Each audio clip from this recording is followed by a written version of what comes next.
Suami meninggalkanku karena tak suka aku bawa ibu ke rumah. Assalamualaikum warahmatullahi wabarakatuh. Halo Bunda sahabat Ainun. Semoga Bunda semuanya dalam keadaan sehat dan selalu bahagia ya. Kali ini Ainun akan membawakan cerita tentang Suciati. Seorang istri yang ditinggalkan suaminya cuma karena dia bawa ibunya ke rumah. Suaminya tak suka, lalu memilih meninggalkannya. Sebelum Ainun lanjut, absen dulu yuk Bun, dari kota mana saja? Dan buat yang sudah like, komen dan subscribe semoga rezekinya dilancarkan ya. Hujan malam itu turun deras seperti tak ingin berhenti, mengguyur bumi dengan suara yang menekan dada. Angin menderu kencang, mengetuk jendela rumah kecil Suciati yang berdiri di tengah gang sempit perumahan kota. Di dalam rumah, Suciati duduk bersandar di pinggir ranjang, menatap layar ponsel tanpa tujuan. Matanya sayu, tubuhnya lelah, tapi pikirannya tak kunjung tenang. Ada sesuatu yang mengganjal di hatinya sejak pagi tadi. Entah apa. Anak-anaknya sudah tidur sejak 1 jam lalu. Dan suaminya, Samsul, baru saja masuk kamar setelah seharian bekerja. Tapi malam itu, bahkan setelah segelas susu hangat dan sepotong biskuit, kegelisahan itu tak juga reda. Tangannya gemetar ringan saat menyentuh layar ponsel. Ia membuka galeri foto, lalu menatap satu potret lama. Dirinya duduk di pangkuan ayah, usia sekitar 5 tahun. Senyum ayahnya lebar, kumisnya lebat, dan matanya, mata yang selalu penuh keteguhan, menatap kamera dengan tenang. Mata Suciati mulai berkaca-kaca tanpa ia sadari. Ia rindu. Rindu ayah. Rindu suara beratnya memanggil nama kecilnya. Titik, panggilan yang hanya ayah yang boleh pakai. Sudah hampir 3 bulan ia tak pulang kampung. Terakhir kali video call, ayah masih tampak sehat meski rambutnya sudah hampir putih semua. Tepat pukul 23.47, ponsel Suciati bergetar. Nama Kak Sumarni terpampang di layar. Hatinya mencelos. Tak biasanya kakaknya menelepon tengah malam. Ada rasa aneh yang langsung mencengkeram. Dengan tangan bergetar, ia mengangkat panggilan itu. Halo, Kak. Tak ada suara. Halo, Kak Marni. Suara dari seberang terdengar lirih, terputus-putus oleh isak tangis yang mencoba ditahan. Cik, ayah, Cik, ayah nggak ada. Ayah tadi malam kena serangan jantung. Suciati menegang. Dunia seolah berhenti berputar. Detik berikutnya, ia menjatuhkan ponsel dari tangannya. Suara samar dari Kak Marni masih terdengar dari lantai, tapi pikirannya sudah tak bisa merespons. Tubuhnya menggigil. Ia menatap Samsul dengan wajah pucat pasi. Ayah, meninggal, Mas? Suaminya sontak berdiri, memeluk bahunya. Tapi pelukan itu tak mampu menahan tubuh Suciati yang mendadak lemas. Ambruk ke lantai sambil memegangi perutnya yang mual karena terlalu syok. Tangisnya meledak. Suaranya lirih, tapi sakitnya menyesak. Ya Allah, ayah. Malam itu berubah menjadi malam tergelap dalam hidup Suciati. Perjalanan ke kampung halaman di Purworejo seperti mimpi buruk yang tak berkesudahan. Di dalam bus, Suciati hanya bisa menatap kosong keluar jendela.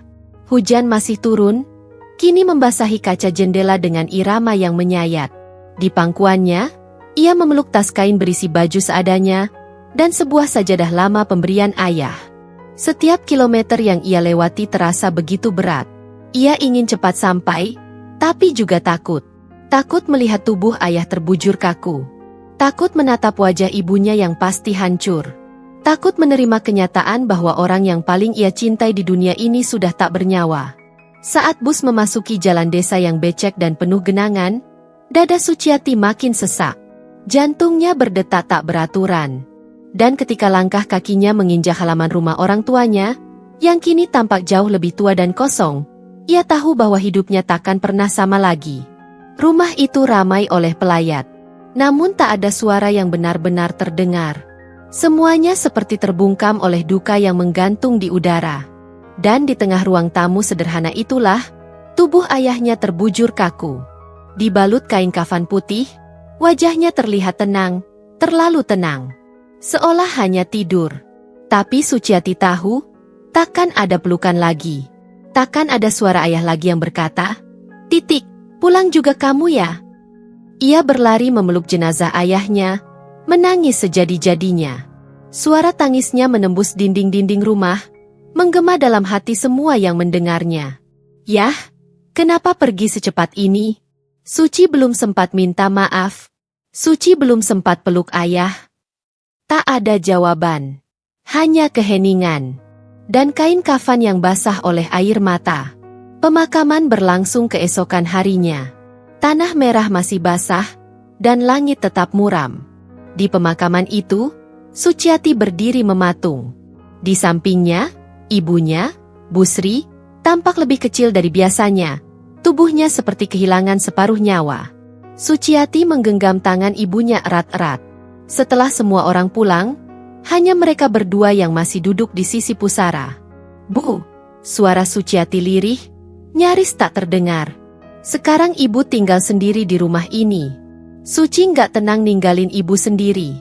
"Rumah Suci memang sempit, tapi biar kita tinggal bareng ya, Bu."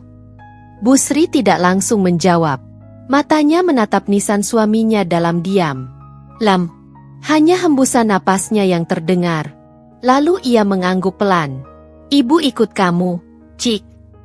Dan saat itu, tanpa mereka tahu, sebuah lembaran baru dalam hidup mereka mulai dibuka.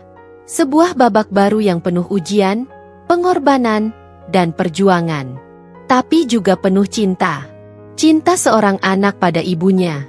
Cinta yang tumbuh dari kehilangan yang paling menyakitkan.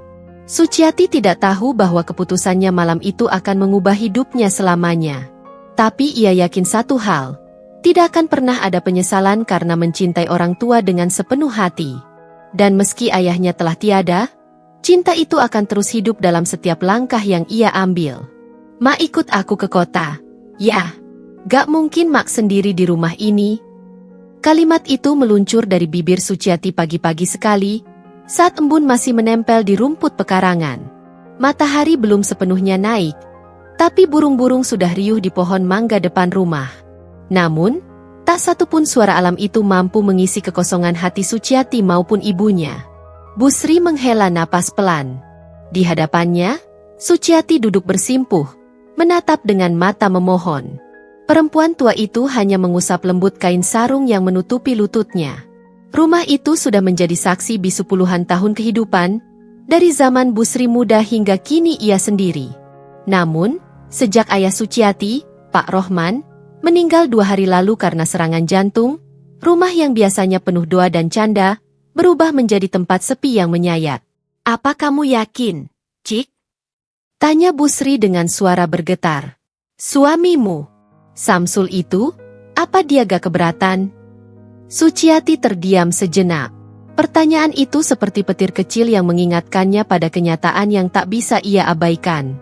Samsul, suaminya, memang bukan tipe pria yang suka konflik. Tapi juga bukan pria yang mudah menerima hal-hal yang mengganggu rutinitas dan kenyamanannya. Apalagi soal mertua tinggal di rumah. Dulu, bahkan untuk kunjungan 2 hari saja, Samsul sudah bersungut-sungut di balik pintu. Namun, kali ini, Suciati tidak ingin diam. Ia sudah terlalu sering menunda. Kali ini, ia tak ingin menunggu ibunya jatuh sakit, pingsan sendirian di rumah tua itu, baru merasa bersalah. Ayahnya sudah pergi, dan satu-satunya orang tua yang ia punya tinggal satu, ibunya. "Biar aku yang urus, Ma. Aku yang ngomong sama Samsul nanti. Aku udah siapin semuanya. Aku gak mau Mak di sini sendirian. Rumah ini udah terlalu sepi." Busri menoleh, matanya basah. Ia bukan perempuan yang mudah menunjukkan air mata. Ia sudah kenyang dengan hidup, kemiskinan, kegagalan panen, kehilangan anak bungsunya waktu kecil, hingga kini ditinggal suami. Tapi ia tidak tahan melihat anaknya begitu tulus, begitu bersikeras. Dalam benaknya, ia masih merasa kuat, tapi tubuhnya menua. Kadang bangun pagi pun sudah membuat punggungnya nyeri, dan menggiling bumbu saja harus duduk. Mau rumah ini sepi atau ramai, itu rumah Mak, Cik. Tapi kalau kamu udah niat, Mak ikut. Tapi jangan sampai rumah tanggamu rusak. Ya, "Nak, jangan karena Mak." Suciati memeluk ibunya. Pelukan yang membungkam semua kekhawatiran. Yang ada hanya kelegaan. Ia merasa baru saja menyelamatkan sesuatu. Entah ibunya, dirinya sendiri, atau masa depan mereka berdua. Tanpa sepengetahuan Samsul, Suciati memulai segala persiapan. Ia memanggil tetangga-tetangga terdekat untuk membantu mengemasi beberapa barang penting. Baju-baju ibunya dilipat rapi ke dalam koper kecil. Al-Quran, sajadah, dan sebuah kaleng kecil berisi foto-foto lama ikut diselipkan. Rumah itu tidak dikosongkan sepenuhnya. Masih ada kenangan yang tertinggal. Dan Suciati berjanji dalam hati akan sesekali kembali, membersihkan halaman, menabur bunga di pusara ayahnya. Siang itu, mobil sewaan tiba. Pak Sutar, tetangga sebelah rumah, yang punya mobil pick-up tua, menawarkan diri untuk mengantar ke kota. Barang-barang dimuat. Para tetangga ikut menyalami, beberapa menangis, beberapa mendoakan. Semua tahu betapa kehilangan yang dirasakan Bu Sri. Dan kini, kepergiannya ke kota seperti menyempurnakan babak baru dalam hidupnya. Hidup sebagai seorang janda, dalam rumah yang bukan miliknya. Perjalanan ke kota terasa panjang. Bukan karena jarak, tapi karena pikiran Suciati melayang ke arah yang tak pasti. Bagaimana reaksi Samsul nanti? Apakah ia akan marah? Mengusir? Mengomel? Atau diam seperti biasanya tapi menunjukkan ketidaksukaan dengan sikap dingin? Semua kemungkinan itu menari-nari di kepalanya. Di sampingnya, Bu Sri tertidur. Wajahnya tenang. Tapi ada garis-garis kecemasan di dahinya yang tak pernah bisa hilang. Ia tak bicara banyak selama perjalanan. Sesekali membuka mata, melihat keluar jendela, lalu memejamkan mata lagi. Suciati menggenggam tangan ibunya perlahan. Ia ingin menyalurkan keberanian melalui sentuhan itu. Apapun yang akan terjadi nanti, ia siap. Ia lebih takut membiarkan ibunya sendiri di rumah kosong daripada menghadapi kemarahan suaminya. Sore menjelang maghrib, mereka tiba di rumah kontrakan Suciati. Rumah kecil dengan 2 kamar, 1 dapur sempit, dan ruang tamu yang hanya cukup untuk 2 kursi dan 1 meja. Di dalam, suasana masih lengang. Samsul belum pulang dari tempat kerja. Anak-anak mereka, Hana dan Aldi, sedang bermain di rumah tetangga. "Masuk dulu, Mak. Istirahat." "Ya," kata Suciati sambil membukakan pintu dan membimbing ibunya masuk. Bu Sri menatap rumah itu. Matanya menelusuri setiap sudut. Tak ada banyak ruang. Tapi ia tahu, rumah ini dibangun dari cinta dan perjuangan Suciati. Meski sempit, ia merasakan kehangatan dari cara anaknya memperlakukannya. Suciati menyiapkan teh hangat, dan menyodorkannya ke ibunya yang duduk di sudut ruang tamu. Belum sempat mereka bicara lebih jauh, suara motor berhenti di luar. Samsul pulang. Jantung Suciati berdegup lebih cepat. Ia menegakkan badan, menguatkan diri. 1 tarikan napas panjang, dan ia melangkah ke pintu. Saat Samsul masuk, wajahnya langsung menunjukkan raut keheranan. Pandangannya tertuju pada Bu Sri yang duduk di ruang tamu, lalu beralih ke Suciati. "Ibu," gumam Samsul, setengah bingung, setengah terkejut. Suciati tersenyum kaku. "Iya, Mas. Ibu ikut kita. Untuk tinggal. Aku gak tega ninggalin beliau sendirian di desa." Samsul tidak langsung menjawab. Wajahnya berubah. Matanya berkedip cepat. Seakan menahan kata-kata yang hendak dilontarkan. Tangannya mengepal di samping badan. Ia lalu melangkah masuk, menaruh tas kerja dengan suara berat. "Ibu udah capek, biar istirahat dulu." "Ya, Mas," ucap Suciati cepat, mencoba meredakan ketegangan. "Ngomong dulu kek, sebelum bawa orang ke rumah," sahut Samsul akhirnya, suaranya pelan tapi tegas. "Ini rumah kita berdua. Bukan rumah kamu sendiri, Cik." Kalimat itu menggantung di udara. Bu Sri menunduk. Suciati mengatupkan rahang, mencoba menahan gejolak di dadanya. Ia tahu, pertengkaran pertama ini mungkin baru awal dari banyak badai yang akan datang. Tapi ia juga tahu, ini adalah keputusan yang tak akan pernah ia sesali. Samsul berdiri di ambang pintu dengan wajah yang sulit ditebak, antara kecewa, marah, dan bingung. Ia tak melangkah masuk lebih jauh, seolah kehadiran ibu mertuanya telah mengubah atmosfer rumah itu menjadi tempat asing baginya. Kenapa gak ngomong dulu? Ini rumah kita, bukan kos-kosan. Suaranya meninggi, membelah ruang tamu yang sunyi. Suciati menunduk, lalu menoleh ke arah ibunya yang masih duduk di sudut sofa dengan wajah canggung. Dengan tangan dingin, ia menggenggam tangan sang ibu erat, seolah ingin menegaskan bahwa ia tidak akan menyerah dalam badai ini. Maaf, Mas.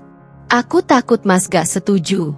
Tapi aku gak bisa ninggalin Mak sendirian di kampung. Rumah itu terlalu sepi buat beliau. Samsul menghela napas panjang. Ia menaruh tas kerjanya dengan kasar ke kursi, membuat suara keras yang mengejutkan. Lalu ia berjalan ke dapur tanpa bicara. Suciati bisa mendengar bunyi gelas dibanting ke meja, bunyi keran dibuka dan ditutup dengan kesal. Bu Sri menunduk dalam-dalam. Meski ia tidak sepenuhnya mengerti suasana hati menantu lelakinya, tapi ia tahu kehadirannya tidak disambut. Perasaan itu menusuk, seperti ditolak oleh keluarga yang seharusnya menjadi sandaran di usia senja. Mungkin Mak bisa tidur di ruang depan aja, Cik, ucap Bu Sri pelan, penuh rasa tidak enak. Mak cuma numpang sebentar aja, kalau kamu udah sempat, nanti antar Mak balik kampung lagi. Suciati menoleh cepat. Enggak, Mak, enggak ada yang numpang. Rumah ini rumah kita juga sekarang. Aku gak akan biarkan Mak sendirian lagi. Kalimat itu menggantung lama di udara. Suciati tahu ibunya sedang menahan luka dalam diam. Ia tahu juga, kata-kata Samsul barusan akan mengendap di hati sang ibu lebih lama dari yang ia bayangkan. Malam itu berjalan lambat. Suciati menyiapkan makan malam seperti biasa. Tapi kali ini, mereka makan bertiga, dalam suasana sunyi yang mencekam. Sendok bertemu piring terdengar seperti bunyi ledakan kecil di tengah keheningan. Samsul tak berkata apa-apa sepanjang makan. Ia hanya menyendok nasi, menatap piring, lalu beranjak pergi ke kamar lebih cepat dari biasanya. Suciati membersihkan meja dengan mata berkaca. Ibunya membantunya menyimpan lauk ke dalam lemari es, dan ketika mereka selesai, Bu Sri hanya berkata pelan, "Mak akan hati-hati, Cik. Mak gak mau rumah tangga kamu retak cuma karena Mak tinggal di sini." Namun Suciati tak menjawab. Ia hanya memeluk ibunya, erat, dalam pelukan yang mengandung permintaan maaf, rasa bersalah, dan tekad untuk bertahan. Hari-hari selanjutnya tidak mudah. Samsul mulai pulang lebih malam dari biasanya. Kadang alasannya lembur, kadang mengaku mampir ke rumah teman. Tapi Suciati tahu, itu bentuk protes diam dari suaminya. Di rumah, Samsul jarang bicara, dan bila bicara, nadanya dingin, kaku. Ia tidak pernah menyapa Bu Sri, bahkan tak menanyakan kabarnya sekalipun. Suciati mencoba menyeimbangkan segalanya. Di pagi hari, ia menyiapkan sarapan untuk suaminya seperti biasa.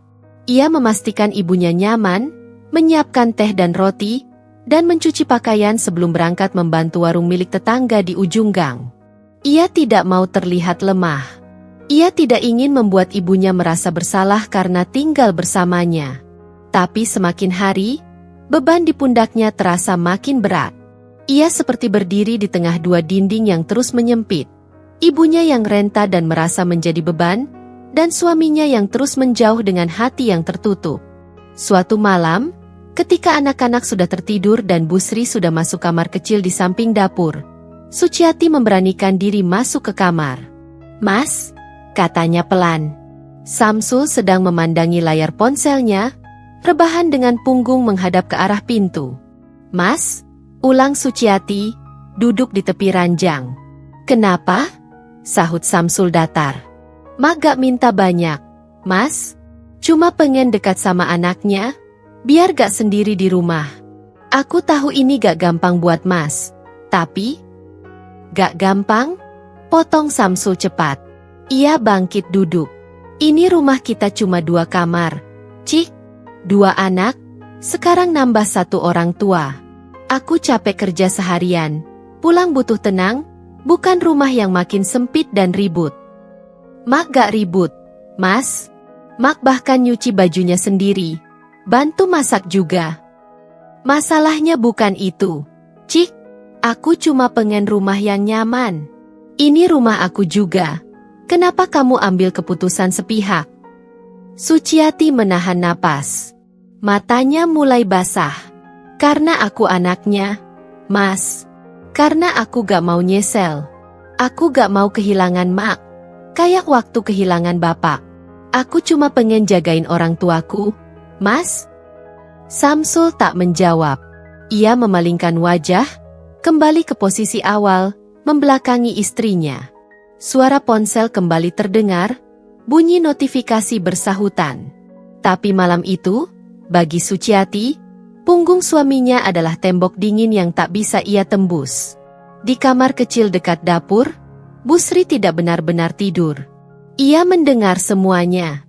Telinga tuanya masih cukup tajam untuk membedakan suara lirih dengan nada tinggi, dan hatinya cukup peka untuk tahu. Dirinya adalah sebab dari pertengkaran itu. Ia membenamkan wajah ke bantal, menahan air mata. Rumah yang ia tinggali kini bukan rumahnya, dan mungkin tidak akan pernah menjadi rumah. Tapi ia tetap berdoa dalam hati, agar anaknya tetap kuat. Dan di kamar utama, Suciati duduk sendiri dalam gelap, menatap langit-langit. Rumah ini, dulunya tempat berteduh dari penat. Kini, ia merasa seperti berjalan di atas lantai retak yang bisa runtuh kapan saja.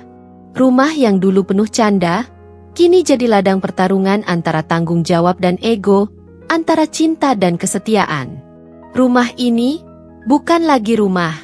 Pagi hari yang biasanya hangat dengan tawa anak-anak kini, hanya diisi suara sendok dan garpu yang bersentuhan dengan piring. Suciati duduk di meja makan, menyuapi si bungsu sambil sesekali mencuri pandang ke arah kamar yang pintunya masih tertutup rapat. Samsul belum keluar sejak subuh, dan itu bukan hal aneh lagi. Ia sering begadang sendiri di kamar, bahkan ketika semua sudah tidur. Suciati tahu, suaminya menjauh. Mak bantu jemur baju. Ya, Cik.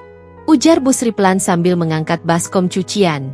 Suciati hanya mengangguk, senyum kecut di bibirnya. Dalam hati, ia merasa bersalah. Ibunya tidak seharusnya mengurus pekerjaan rumah di usia setua itu. Tapi entah bagaimana menjelaskan, bahwa kini semua terasa berjalan di atas pecahan kaca, salah langkah sedikit saja, bisa melukai siapapun. Samsul mulai berubah. Seringkali pulang lewat tengah malam, dengan aroma parfum berbeda dari biasanya. Dulu ia selalu mencium pipi anak-anak sebelum tidur, kini tidak lagi.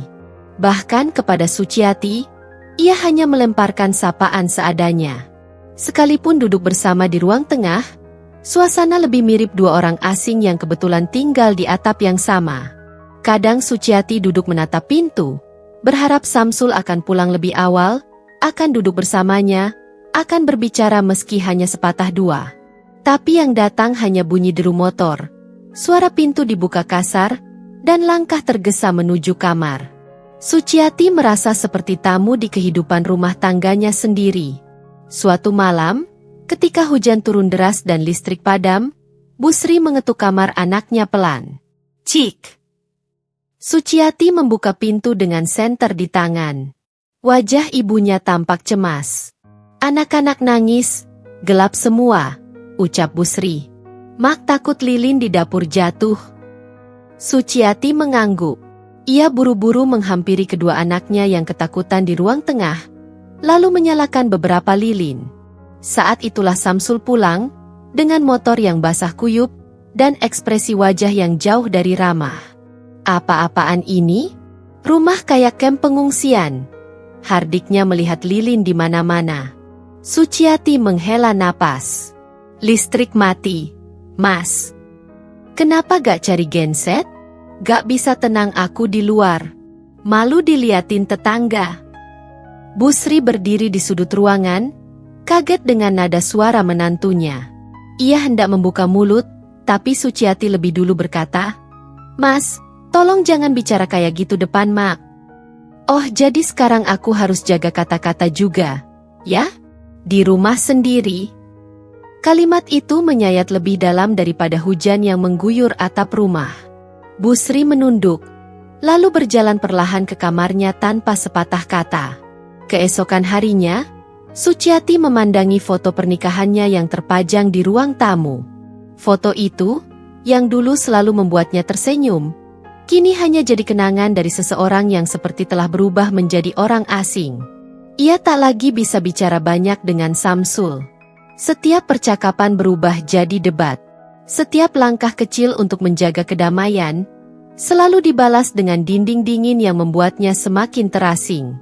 Samsul bahkan pernah secara terang-terangan berkata, "Kalau kamu gak bisa pilih, jangan salahin aku kalau suatu saat aku pergi." Pilih? Suciati menangis sendirian malam itu. Bagaimana mungkin seorang anak harus memilih antara ibunya yang telah melahirkannya dan suami yang dulu berjanji menjadi teman sehidup semati? Tak ada yang tahu betapa berat beban di pundaknya. Ia menahan luka, menutupi kesedihan di depan anak-anak, tetap memasak, tetap mencuci, tetap tersenyum meski hatinya ingin roboh. Ia menyimpan semuanya sendiri. Tak ingin ibunya merasa bersalah lebih dari yang sudah ia rasakan. Bu Sri juga semakin sering menyendiri. Ia jarang keluar kamar, hanya berbicara jika ditanya. Bahkan untuk menonton televisi pun, ia menunggu hingga rumah sepi agar tak mengganggu. Di tengah ketegangan yang makin mengendap itu, tak ada kata yang benar-benar terucap. Semua hanya saling memendam. Rumah itu sunyi, bukan karena kekurangan suara, tapi karena semua orang di dalamnya takut bicara, takut menyakiti, dan takut kehilangan. Hingga suatu pagi, Samsul memutuskan tidak sarapan. Ia hanya mengenakan jaket, menyambar kunci motor, dan berkata tanpa menoleh, "Aku akan tinggal di rumah teman beberapa hari. Perlu ruang." Suciati membeku di ambang pintu. Tanpa penjelasan lebih lanjut, suara motor menghilang di tikungan gang. Dan Suciati berdiri lama di sana, memegangi dinding karena lututnya lemas. Ia merasa seperti baru saja kehilangan sesuatu yang tak bisa lagi ia kejar. Sementara dari balik tirai di ruang tamu, Bu Sri memandang punggung anaknya yang terguncang. Hatinya patah berkeping-keping. Rumah itu masih berdiri tegak, tapi yang tinggal di dalamnya kini hanyalah luka, kesunyian, dan cinta yang sedang diuji. Suciati duduk sendirian di teras belakang.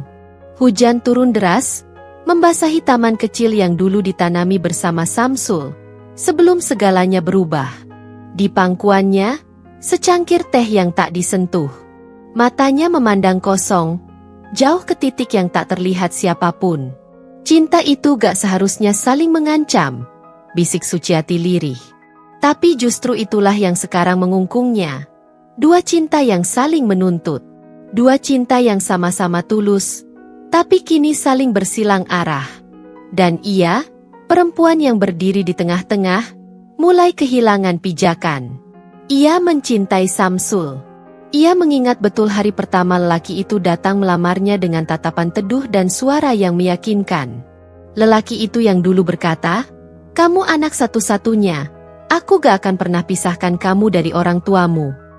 Kata-kata yang dulu membuat Suciati yakin meletakkan seluruh hidupnya dalam genggaman Samsul. Tapi semua berubah setelah kepergian ayah. Rumah di kampung yang dulu ramai oleh obrolan keluarga kini sunyi. Dan ibu, sosok ringkih yang selalu tampak kuat, mendadak seperti pohon tua yang kehilangan akar. Suciati tak bisa membiarkan ibunya menjalani sisa usia dalam kesendirian yang menusuk. Maka, ia memilih. Bukan memilih untuk meninggalkan Samsul, tapi memilih untuk menyelamatkan satu-satunya keluarga yang tersisa. Namun di mata Samsul, itu adalah pengkhianatan. "Aku gak mau tinggal serumah sama ibumu. Titik." Kalimat itu terngiang-ngiang di telinga Suciati. Bukan sekadar kata, tapi ultimatum yang memaku jiwanya. Samsul tak peduli betapa rumah itu kini jadi tempat aman bagi ibunya untuk tetap bertahan hidup. Tak peduli bahwa ibunya tidak pernah mengganggu. Hanya diam, membantu, lalu kembali ke kamarnya sendiri. Yang Samsul pedulikan hanyalah ruangnya, kebebasannya, privasi, katanya. Seolah rumah itu miliknya seorang. Seolah cinta kepada istri harus dibayar dengan menghapus jejak cinta kepada ibu. Suatu malam, setelah menidurkan anak-anak, Suciati memberanikan diri menghubungi Samsul lewat telepon. Sudah seminggu lebih lelaki itu tak pulang. Nada sambung terdengar panjang, hingga akhirnya suara itu muncul, kaku, dingin. "Halo, Mas," suara Suciati gemetar. "Aku kangen." Anak-anak juga nanyain terus. Mak juga nunggu. "Pulanglah." Dari ujung sana, tak ada respons langsung. Hanya dengusan kecil. "Aku udah bilang, aku butuh waktu. Aku pengen tenang. Di rumah itu, aku gak bisa jadi diriku sendiri." "Mas, apa salahku?" tanya Suciati pelan, berusaha menahan air mata. "Apa salah Mak? Apa cuma karena dia ikut tinggal, kamu jadi ngerasa kehilangan aku?" "Bukan soal kehilangan kamu, Ci. Tapi kamu lebih milih dia daripada aku." "Aku gak milih siapa-siapa. Aku cuma berusaha adil. Gimana mungkin aku tega ninggalin Mak sendiri? Kalau kamu di posisiku." "Aku bukan kamu," bentak Samsul, suaranya meninggi. "Dan aku gak akan pernah ngerti kenapa kamu tega nyeret orang tuamu masuk rumah tangga kita." Sambungan terputus. Suciati menatap layar teleponnya, lalu menunduk. Bahunya bergetar. Tangis itu pecah dalam diam. Dari balik pintu, Busri berdiri. Ia tak berkata apa-apa, tapi wajahnya menyiratkan kesedihan yang dalam. Ia tahu anaknya sedang terluka karena memperjuangkannya. Ia tahu, ia adalah sebab dari retaknya rumah tangga anak perempuannya. "Maafin Mak, Cik," ucapnya pelan di kemudian malam. "Kalau Mak pergi lagi ke kampung, mungkin Masmu pulang. Kalian baik kan?" Suciati menoleh, wajahnya merah oleh tangis.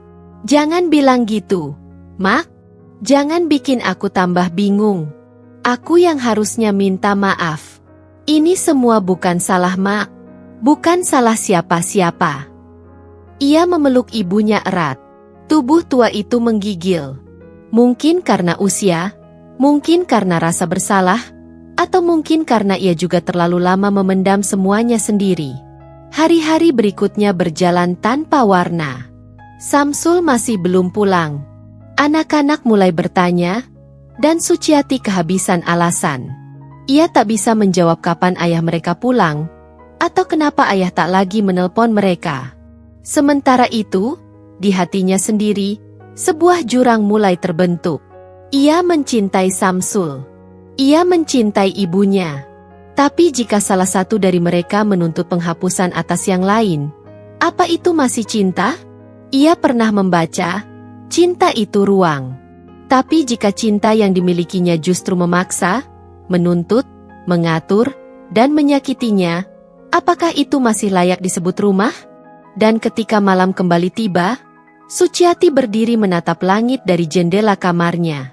Ia sadar, cinta bisa membuat seseorang kuat, tapi juga bisa membuatnya hancur pelan-pelan. Dan saat ini, ia sedang berada di tengahnya.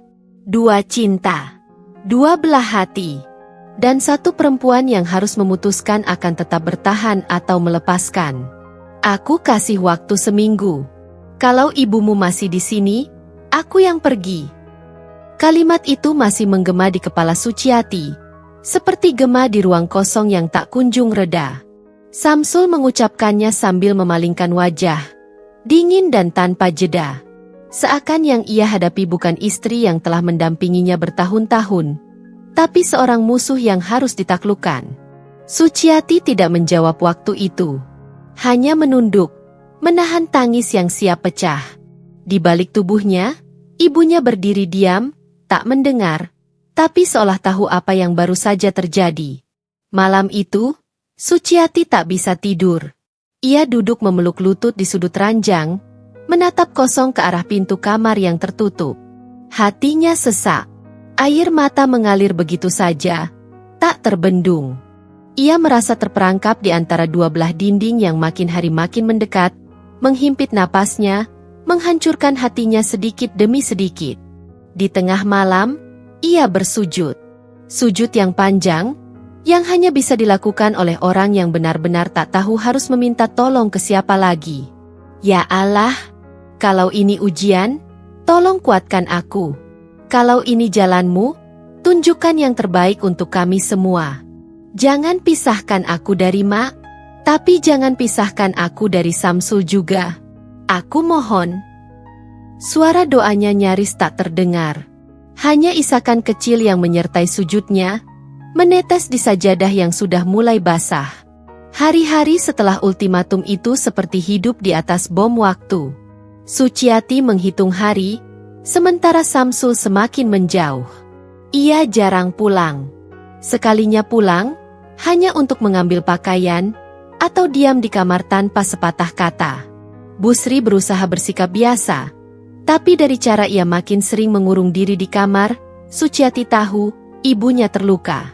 Terluka karena merasa menjadi beban, penyebab retaknya rumah tangga anaknya sendiri.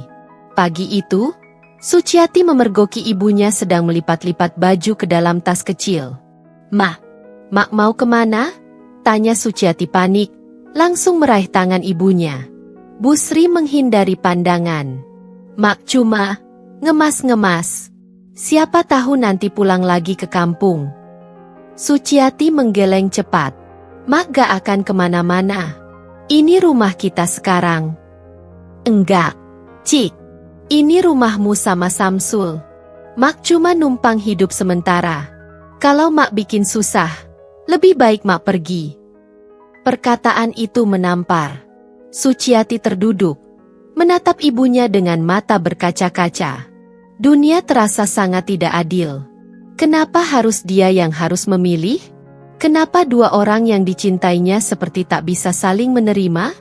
Mak gak bikin susah siapa-siapa. Ini semua salah Samsul. Dia yang gak bisa buka hati. Busri tersenyum getir. "Samsul itu suamimu, Cik. Rumah tanggamu tanggung jawabmu.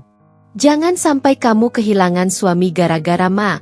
Dunia sekarang beda. Orang hidup sama mertuanya, dikit-dikit jadi masalah." Suciati ingin membantah, tapi bibirnya keluh. Ia tahu ibunya sedang menyiapkan jalan untuk pergi, bukan karena ingin, tapi karena merasa tidak pantas bertahan. Hari itu, Suciati memberanikan diri bicara dengan Samsul lewat telepon. Ia tahu Samsul tidak akan mendengarkan jika ia bicara panjang. Maka, ia memilih satu kalimat saja. "Kalau kamu tetap pergi, itu bukan karena Mak, tapi karena kamu gak bisa menerima hatiku utuh." Samsul tak menjawab, tapi keesokan malamnya, ia pulang. Malam itu, rumah terasa lebih dingin dari biasanya. Busri sudah tidur di kamarnya. Anak-anak sudah terlelap. Samsul duduk di ruang tengah, membuka laptop, pura-pura sibuk. Suciati berdiri di hadapannya. Tak ada suara selama beberapa menit. Lalu akhirnya, Suciati bicara. "Mak mau pergi." Samsul berhenti mengetik. "Tapi aku gak rela. Aku juga gak mau kehilangan kamu. Tapi aku gak bisa jadi anak durhaka. Mas?" Samsul menutup laptop pelan. "Aku capek, Cik," katanya akhirnya. "Capek pulang tapi gak ngerasa di rumah sendiri." Suciati menunduk. "Aku juga capek, Mas. Capek berdiri di tengah orang-orang yang aku sayang, tapi malah saling menjauh." Samsul menatapnya, dan untuk pertama kalinya dalam beberapa pekan, tatapan itu tak sekeras biasanya. "Kamu tahu, waktu aku nikahin kamu, aku mikir kita bakal jalan berdua. Kamu dan aku. Bukan kamu, aku, dan ibumu. Tapi waktu kamu lamar aku, kamu juga bilang gak akan pisahin aku dari orang tuaku. Jawab Suciati, pelan tapi tegas. Suasana kembali hening. Dan dalam keheningan itulah, dua hati mencoba bicara, bukan dengan amarah, tapi dengan luka yang lama terpendam. Malam itu, tak ada keputusan besar.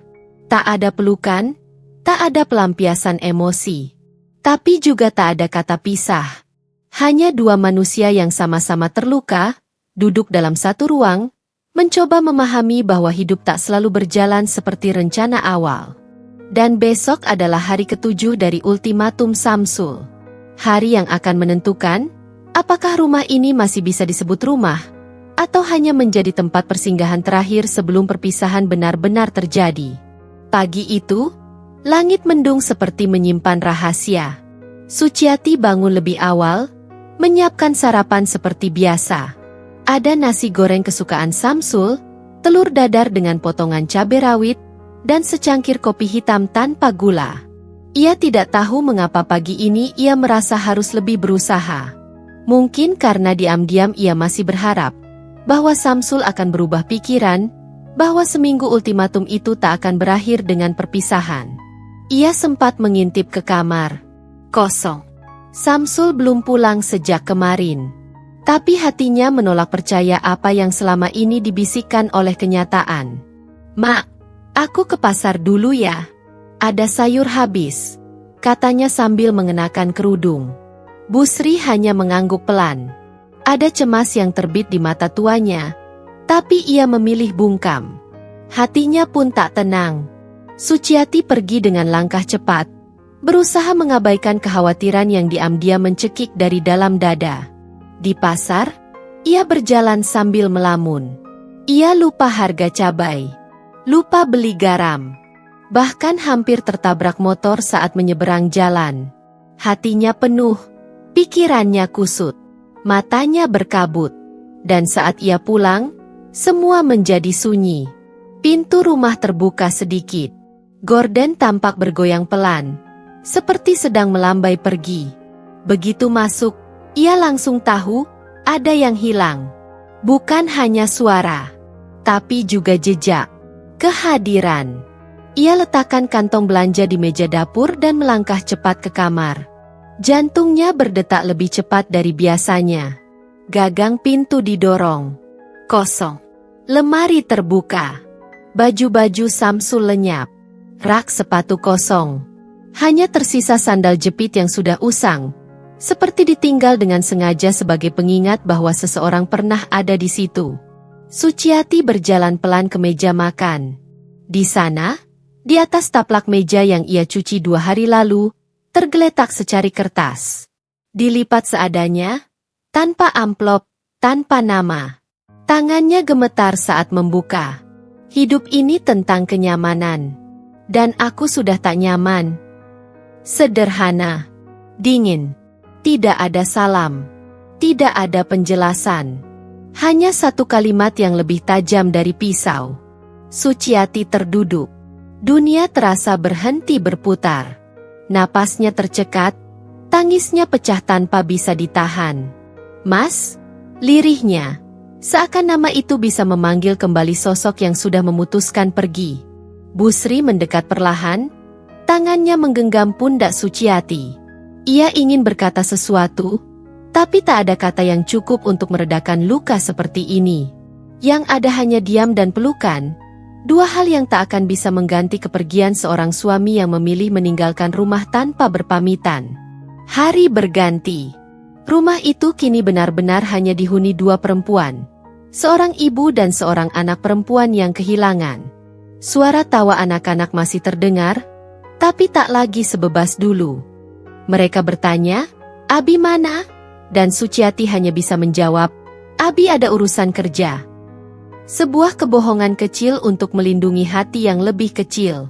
Tiap malam, Suciati masih menatap sisi ranjang yang kosong. Ia mengingat semua, detik-detik mereka menikah, perjuangan menyicil rumah ini, malam-malam di mana Samsul mengeluh soal pekerjaannya, atau tawa kecil mereka saat menonton film horor sambil berebut selimut. Ia tak pernah menyangka, Semua akan runtuh hanya karena satu keputusan, membawa ibunya tinggal bersama. Ia ingin marah. Tapi kepada siapa? Pada Samsul, yang tak mau mencoba mengerti? Pada dirinya sendiri, yang terlalu keras mempertahankan dua cinta tanpa menyadari tak semua hati bisa berbagi tempat? Atau pada kehidupan, yang terus menuntut pilihan ketika hati sudah terlalu penuh luka? Suciati tahu, Samsul mungkin tidak akan kembali. Ia telah memilih jalannya. Tapi ia juga tahu satu hal, ia tidak menyesal. Tidak akan pernah menyesal memilih ibunya. Seorang ibu yang mengandungnya, melahirkannya, membesarkannya dengan cucuran air mata dan peluh, dan kini, hanya ingin menghabiskan sisa usia tanpa merasa menjadi beban. Mak gak salah, Cik, ujar Busri suatu malam sambil mengusap rambut anaknya yang tertidur di pangkuannya. Yang salah, mungkin keadaan. Dan malam pun kembali larut. Tak ada pelukan Samsul, tak ada suara pintu kamar dibuka dengan langkah berat, tak ada sapaan lelah sepulang kerja. Yang ada hanya keheningan, dan harapan yang perlahan-lahan mulai kehilangan cahaya. Suciati mengunci pintu kamar dengan hati yang terasa remuk. Hari-hari terakhir penuh dengan keheningan yang menusuk, membuat setiap detik terasa lebih berat daripada yang pernah ia bayangkan. Ia tak mampu menyapa siapapun, bahkan ibu yang setia menemani hari-harinya kini. Tangisan menjadi teman setianya, tanpa jeda, tanpa akhir. Ia berbaring di ranjang, mematung, menatap plafon yang tak memberi jawaban. Waktu seolah berhenti. Dunia luar seakan hilang dari pandangan. Ia merasa terkucil, terperangkap di ruang gelap yang dibangun oleh luka hati dan kekecewaan yang dalam. Setiap kali pikirannya berusaha mencari alasan mengapa Samsul pergi begitu saja, tanpa penjelasan, tanpa kata pamit, dada ini sesak, dan ia menutup mata, berharap mimpi buruk ini berlalu. Ibunya, Busri, hanya bisa berdiri di depan pintu kamar. Rindu ingin masuk, ingin menghibur, ingin menghapus air mata anak yang kini bagai rapuh di hadapannya. Namun, ia tahu anaknya butuh ruang. Ia sendiri pun merasa bersalah. Bersalah karena mengikuti Suciati ke kota, bersalah karena membawa beban baru ke rumah yang harusnya jadi tempat bahagia. Malam-malam Busri tidur dengan hati sesak, merenungi keputusan yang membawa rumah tangga anaknya ke ujung kehancuran. Suatu sore yang dingin, Busri memberanikan diri mengetuk pintu kamar. Suaranya pelan dan lembut, hampir seperti berbisik, takut mengganggu dunia kecil Suciati yang rapuh. Cik, aku masuk ya. Pintu sedikit terbuka. Suciati duduk di ujung tempat tidur, wajahnya sembab, mata merah berair.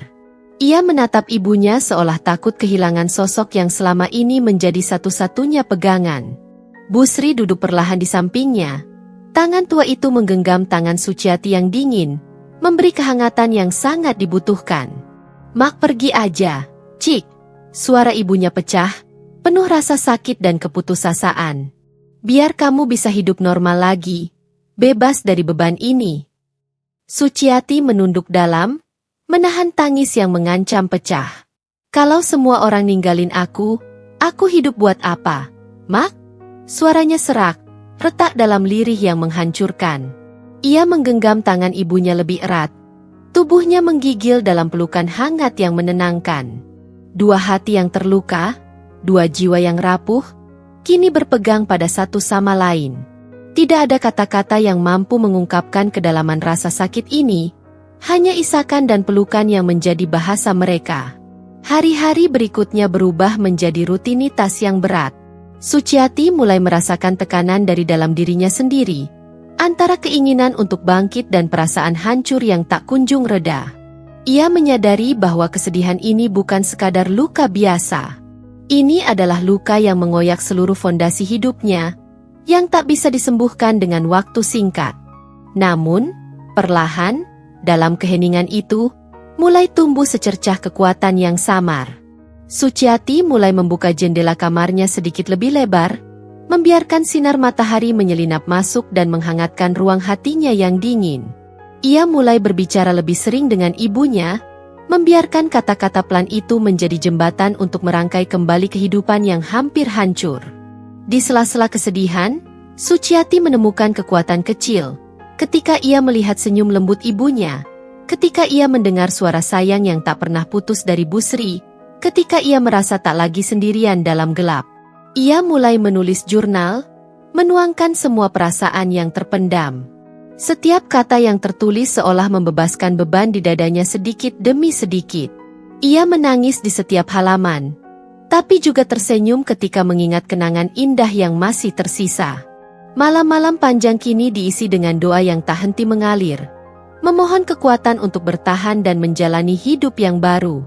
Suciati tahu, jalan ke depan tidak mudah. Namun, ia bertekad untuk berdiri tegak, bukan hanya untuk dirinya, tapi untuk ibunya, untuk keluarga yang kini tinggal berdua.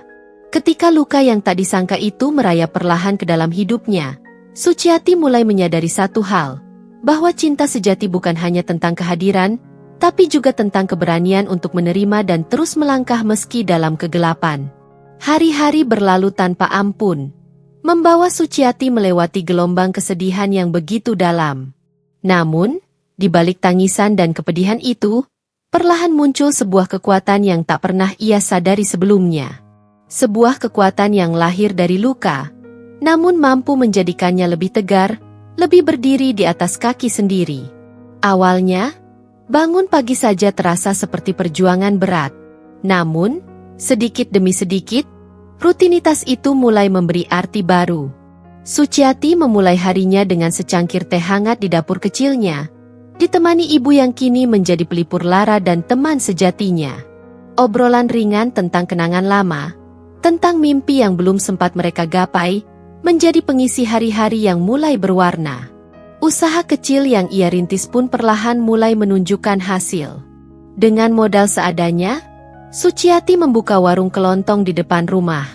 Meski sederhana, warung itu menjadi pusat kehidupan baru. Ia belajar memanggil pelanggan dengan senyum, belajar menata dagangan dengan telaten, dan yang terpenting, belajar berdiri sendiri tanpa bergantung pada orang lain. Ibu menjadi sahabat setia yang selalu mendukung. Ketika lelah mulai mendera, tangan tua itu mengusap punggung Suciati, menguatkan semangatnya yang hampir padam. Ketika putus asa mengintai, suara lembutnya mengingatkan, "Cik, kamu kuat. Aku percaya sama kamu." Suciati tahu, walau hatinya masih perih karena ditinggal Samsul pergi tanpa penjelasan, ia tak pernah menyesali keputusannya untuk membawa ibu ke kota. Merawat dan mendampingi ibu bukanlah beban, melainkan anugerah. Cinta yang dulu ia bagi antara suami dan ibu kini menemukan titik terang pada kasih sayang tanpa syarat. Setiap malam, sebelum tidur, Suciati menulis di buku harian yang selalu dibawanya. Ia menuliskan mimpi-mimpi yang belum terwujud, harapan untuk masa depan, dan doa-doa yang tak pernah henti dipanjatkan. "Aku akan terus berjuang, bukan hanya untuk aku dan Mak, tapi juga untuk masa depan yang layak," tulisnya. Kekuatannya juga menarik perhatian tetangga dan orang-orang di sekitar. Mereka mulai mengenal sosok Suciati yang gigih, yang tak lagi menjadi wanita yang rapuh tapi pribadi yang penuh semangat dan harapan. "Kamu hebat, Cik," kata salah seorang tetangga suatu sore, sambil menyerahkan sebungkus sayur hasil panen mereka. "Jangan pernah menyerah." Meski terkadang bayang-bayang masa lalu datang kembali, terutama saat melihat sepi rumah tanpa kehadiran Samsul, Suciati belajar menerima. Ia tak memaksakan diri untuk melupakan, tapi memilih untuk menghargai dan belajar dari setiap luka yang pernah ada. Hari-hari Suciati kini penuh dengan makna baru. Setiap langkah kecil yang ia ambil adalah bukti nyata bahwa luka bukanlah akhir dari segalanya. Justru, luka itu bisa menjadi sumber kekuatan yang mendorongnya maju, lebih bijak, dan lebih mandiri. Dalam hatinya, Suciati tahu bahwa perjalanan hidupnya masih panjang, penuh tantangan dan ujian. Tapi sekarang, ia tak lagi berjalan dengan tangan kosong. Ia membawa cinta, harapan, dan keberanian, bekal terpenting untuk membangun masa depan yang lebih baik. Suatu pagi yang cerah, saat Suciati tengah sibuk menata dagangan di warung kecilnya, ponselnya bergetar. Sebuah notifikasi pesan masuk dari nomor yang tak asing lagi. Nomor Samsul. Jantungnya tiba-tiba berdebar. Campur aduk antara rasa penasaran, cemas, dan luka lama yang belum sepenuhnya sembuh. Pesan itu sederhana, tapi menyayat. Aku butuh bicara. Cik, hidupku berantakan. Aku tinggal sendiri sekarang, dan merasa sangat kosong. Aku rindu rumah. Suciati menatap layar ponselnya dengan perasaan yang rumit. Apa maksudnya? Setelah pergi begitu saja tanpa sepatah kata pun, sekarang dia datang lagi, membuka pintu yang dulu sudah ia coba tutup rapat-rapat. Rumah yang ia maksud memang dulu tempat mereka bersama. Tapi setelah semua yang terjadi, rumah itu tak lagi sama. Sudah banyak berubah, bukan hanya fisiknya, tapi juga isi dan maknanya. Beberapa detik berlalu sebelum Suciati membalas dengan hati-hati, "Apa yang ingin kamu bicarakan, Samsul? Aku tidak tahu apakah aku siap untuk itu." Tak lama kemudian, balasan kembali masuk. "Aku hanya ingin jujur. Aku kehilangan arah, Cik. Semua yang kujalani sekarang terasa hampa. Aku ingin bertemu dan bicara, bukan untuk mengulang masa lalu, tapi untuk meminta maaf." Rasa sakit lama kembali mengalir deras di dada Suciati. Namun, ada sesuatu dalam kata-katanya yang membuatnya terdiam. Memikirkan apakah pertemuan itu benar-benar akan membawa kelegaan atau justru membuka luka baru. Sementara itu, Ibu Suciati yang duduk di ruang tamu, mendengar suara notifikasi ponsel cucunya. Ia bertanya lembut, "Ada apa, Cik? Siapa yang kirim pesan?" Suciati menghela napas panjang. "Samsul, dia ingin bertemu." Ibunya hanya mengangguk pelan, tanpa mengucapkan sepatah kata pun. Dalam diam, ia tahu betapa berat keputusan ini bagi anaknya. Ia juga tahu bahwa luka lama tak semudah itu sembuh. Hari-hari berikutnya, Suciati terjebak dalam pergulatan batin. Di satu sisi, rasa ingin tahu dan keinginan untuk menutup bab lama membujuknya. Di sisi lain, ia takut pertemuan itu akan membuat segalanya lebih rumit. Ia bertanya pada dirinya sendiri, apakah ia sudah benar-benar siap membuka pintu itu kembali? Tetapi, hidup terkadang memaksa kita untuk menghadapi masa lalu agar bisa melangkah maju. Setelah merenung panjang dan berdiskusi dengan ibunya, Suciati akhirnya memutuskan untuk bertemu Samsul, bukan untuk kembali, tapi untuk menutup bab itu dengan kejelasan dan ketegasan. Pertemuan mereka dijadwalkan di sebuah kafe kecil di pinggir kota, tempat yang pernah mereka kunjungi bersama dulu, kini terasa asing dan penuh kenangan pahit. Saat Suciati melangkah masuk, jantungnya berdegup kencang, mengantisipasi apa yang akan terjadi. Samsul sudah menunggu. Wajahnya terlihat lebih tua, lebih lelah, dengan mata yang menyimpan penyesalan mendalam. Ia bangkit dan menyambut Suciati dengan gugup, tidak seperti pria percaya diri yang dulu ia kenal. Percakapan mereka dimulai dengan kata-kata yang berat dan jujur. Samsul bercerita tentang kesalahannya, tentang kekosongan yang dirasakannya, dan tentang penyesalan yang selama ini dipendam. Suciati mendengarkan dengan seksama, mencoba merasakan setiap untayan kata dari pria yang pernah menjadi bagian terpenting dalam hidupnya. Namun, di balik rasa sakit dan penyesalan, Suciati tetap tegar. Ia tahu bahwa memaafkan bukan berarti melupakan, dan memberi kesempatan bukan berarti kembali terperangkap. Ia berdiri di sana dengan kekuatan yang baru ia temukan dari luka-luka yang dulu hampir menghancurkannya. Percakapan itu menjadi titik balik. Bukan untuk kembali, tapi untuk mengakhiri cerita yang sudah selesai dan memberi ruang bagi kehidupan baru yang menunggu di depan. Ketika pertemuan itu usai, Suciati melangkah keluar kafe dengan perasaan yang campur aduk, lega kan? Tapi juga siap melanjutkan perjalanan hidupnya dengan kepala tegak dan hati yang mulai pulih. Suasana di kafe itu sunyi, hanya terdengar dentingan gelas dan desiran angin yang menyelinap lewat jendela. Suciati duduk berhadapan dengan Samsul, menatap pria yang dulu begitu dekat, kini menjadi sosok yang asing dan penuh luka. Tapi anehnya, dalam tatapan itu tak ada kemarahan membara, hanya ketegasan dan kesedihan yang mendalam. Aku gak pernah menyesal membawa ibu ke rumah. Suara Suciati tenang, tapi penuh keyakinan. Kalau kamu merasa terganggu, itu pilihanmu sendiri. Tapi kamu yang memilih pergi saat kami paling butuh kamu. Samsul menunduk, tak mampu menatap mata Suciati lebih lama.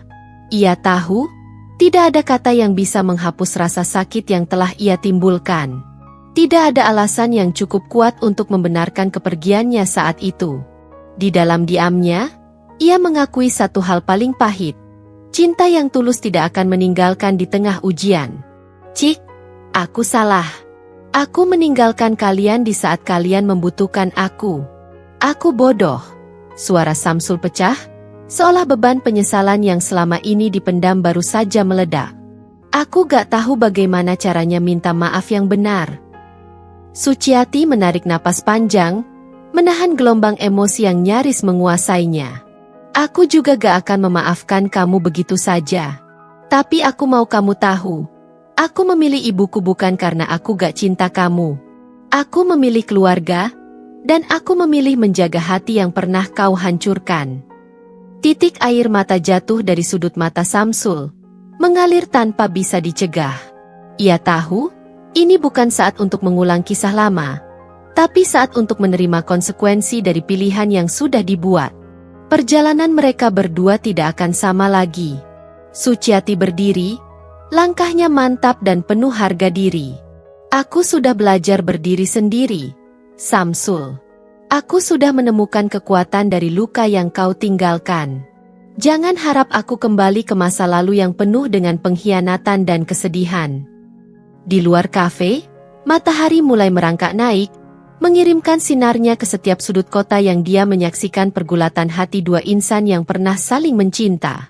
Samsul hanya bisa duduk, merenungi kata-kata Suciati.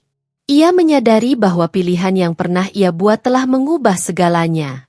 Kini, semua tinggal menunggu waktu dan usaha untuk menata kembali serpihan yang hancur, meski jalan itu tak lagi bersama Suciati. Suciati melangkah pergi dengan kepala tegak, meninggalkan masa lalu yang kelam, menuju masa depan yang ia bangun sendiri, dengan penuh keberanian dan cinta yang tak tergoyahkan, untuk ibu dan dirinya sendiri. Tahun-tahun berlalu dengan cepat, membawa banyak perubahan yang tak terduga. Suciati dan ibunya akhirnya menempati rumah baru, bukan sekadar bangunan dari batu dan semen, tapi simbol dari perjuangan, kesabaran, dan cinta yang tak pernah pudar.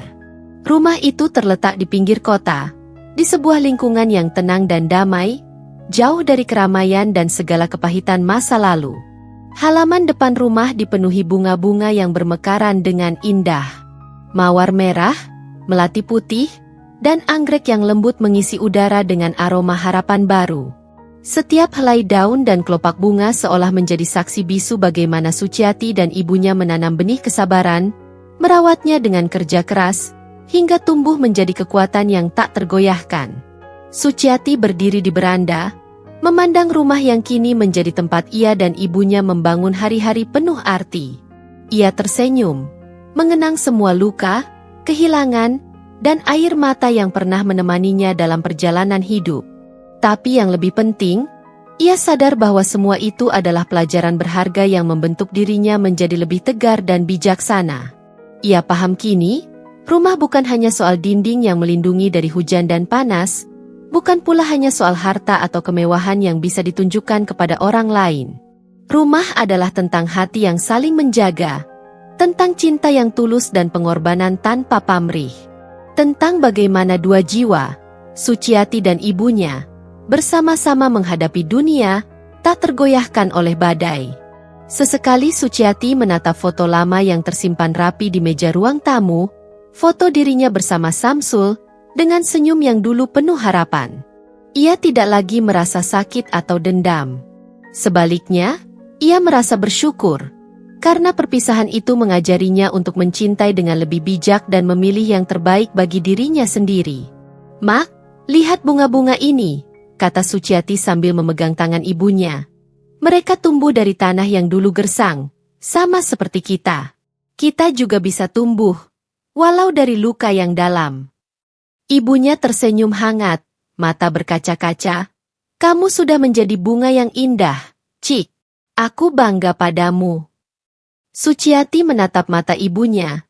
Hatinya penuh dengan harapan. Rumah baru mereka bukan hanya tempat tinggal, tapi lambang kehidupan yang terus berjalan, penuh makna dan keberanian. Di balik segala kesedihan dan kehilangan, hidup selalu menawarkan kesempatan kedua untuk memulai kembali. Dan bagi Suciati, itu adalah pelajaran terindah yang pernah ia dapatkan.